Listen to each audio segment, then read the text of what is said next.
like, we used to say journalism is the first draft of history, which was meant to say that mistakes are going to be made. They don't know everything, but they're going to show you what they do know at that particular time. And corrections were like seen as the industry demonstrating its credibility, that it would put a correction in there, illustrate that, hey, we got it wrong and we're willing to admit it. We want to get it right for you.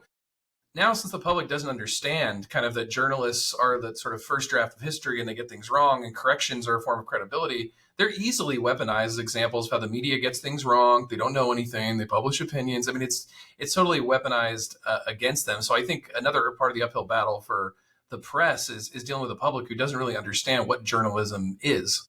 Oh boy, you said a mouthful there. Online, the other thing I find that I know this won't find favor among many people, but the idea that the anonymity of the internet has allowed people who have no experience to pretend that they do, and those who have experience are considered in the same breath with those who don't. So there, I have a narrow lane. I've been in this business 40 years. I've been at it from top to bottom. I know what the problems are.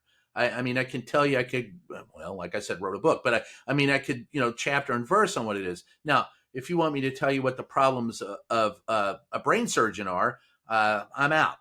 But there are people who will, because the anonymity of the internet, will be considered, someone who saw a YouTube video will be considered in the same breath with, and I don't know their age, I don't know their experience, I don't know who they are.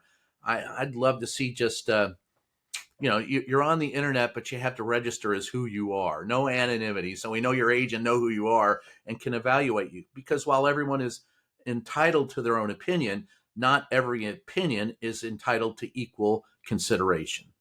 Does that make sense? Absolutely. I think that's why a lot of folks hide behind there's two sides to every story. I'm like, yeah, but not every side is a compelling argument. That's the difference part. Yeah, nail that one right. Yeah. And I think the word journalism has been used so loosely. Like we were talking about before, how unfortunately a lot of legacy media has gone down the opinion route. That you have a lot of folks who are like in the podcast space who I'm stunned refer to themselves as journalists. I mean, they are talking about news and politics, and they're interviewing journalists, but by interviewing people on a podcast, they consider what they're doing journalism. And I think that goes back to just this kind of ignorance about the profession amongst the public, that someone who interviews people, yeah, they're maybe a media personality, but they're far from what a journalist does. And I just don't think the public's able to tell the difference. And bad faith actors take advantage of that. Well, if you're going to call yourself a journalist, as I've told people before, you can call yourself a journalist if you know where to go in City Hall and get the meeting notes from the last city council meeting. If you know how to do that, and you can, then maybe I'll consider you as a journalist.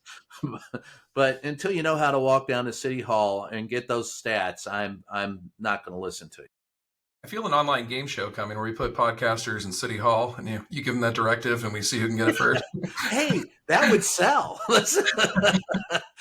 We come up with something.